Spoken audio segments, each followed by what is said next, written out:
All right, so you've probably seen a ton of these types of videos lately. You know, an older guy giving advice to his younger self. They're trending, so naturally I decided to jump on the bandwagon and make one myself. Now, I've pretty much watched all of them while doing research for this video and looking for ideas to steal. Now, I'm not going to give you the same old advice like work hard, save your money, or stop texting your ex at 2 a.m.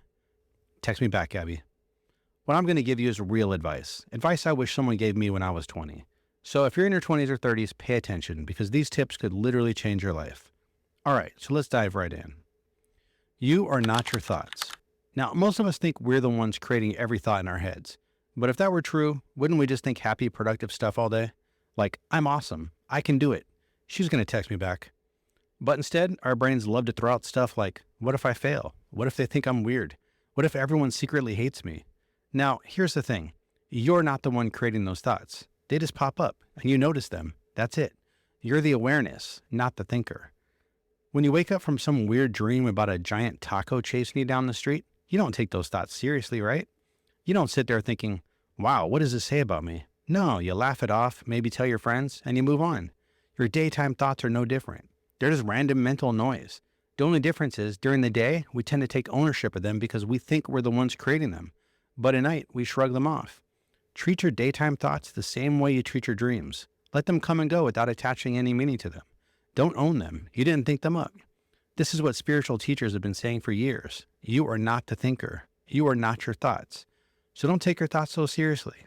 This simple shift can change your life. Everything in life is temporary. Relationships end, jobs change, boy bands break up. Even your favorite restaurant's going to eventually close and probably turn into a vape shop.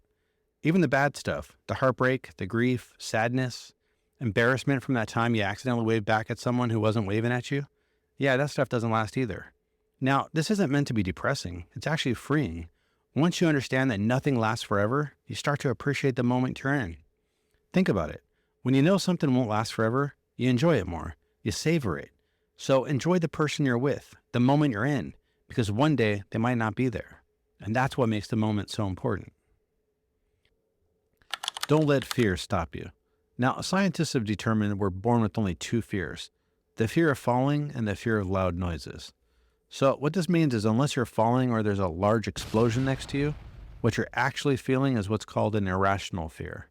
Our brains are like little drama queens, treating every tiny little thing like it's life or death. You ask that girl out and she says no, death. Fumble over your words during that presentation at work, death. Bomb that job interview, immediate and certain death. But I've got a hack to cut through the brain's BS. Whenever you're about to do something and you feel fear, ask yourself these two questions. What's the worst that can happen? And will it kill me? That's it. You get rejected, it's not going to kill you. You bomb that presentation? Embarrassing, sure, but you'll live. Once you realize that most fears aren't life or death, they lose their power over you. The best way to talk to yourself. Now let's talk about the way we talk to ourselves. Now here's the thing. Beating yourself up doesn't fix anything. Sitting there like, why am I such a loser, isn't going to magically solve your problems. Instead, take all the judgment and emotion out of it. Then just focus on what needs to happen. What action needs to be taken. The key is to be solution-oriented in your self-talk. Now let me show you what I mean. Let's say you send an email to your coworker about how much you hate your boss, how he's a real but you accidentally send it to your boss. Now, your first instinct might be to say, well, I guess I'll just fake my death and start a new life in Canada. But there's a better way to handle it. Here's what solution-oriented self-talk sounds like. Okay, so I made a mistake. How do I fix it? Can I set up a meeting with my boss to explain my feelings? Or maybe I should blame Karen from accounting and say she hacked into my email and is trying to sabotage me. See the difference? One is about throwing yourself a pity party. The other is about solving the problem. Or let's say you bomb a presentation at work. Instead of spiraling into, everyone thinks I'm stupid, I made a fool out of myself. Try this. Okay, so what can I learn from this? How can I do better next time? Take out all the judgment and just focus on the solution. And hey, if that doesn't work, there's always Canada. All right, so this next one is probably the biggest one. Now let me tell you about my mom.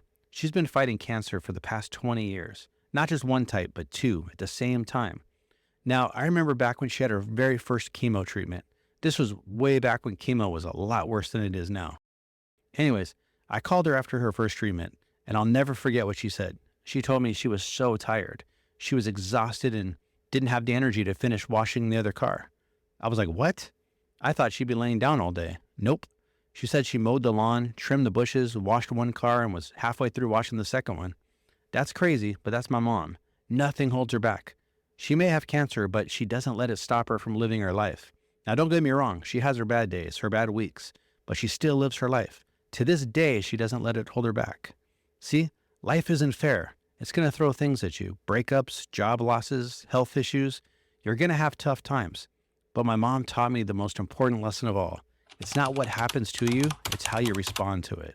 When life feels impossible, remember, you can get through it. It might not be easy, and it might not be quick, but you're stronger than you think. Thanks, Mom. Love you. So now it's your turn. What's one piece of advice you'd give to your younger self? Drop it in the comment. And if you enjoyed this, don't forget to like, subscribe, and I'll see you in the next one.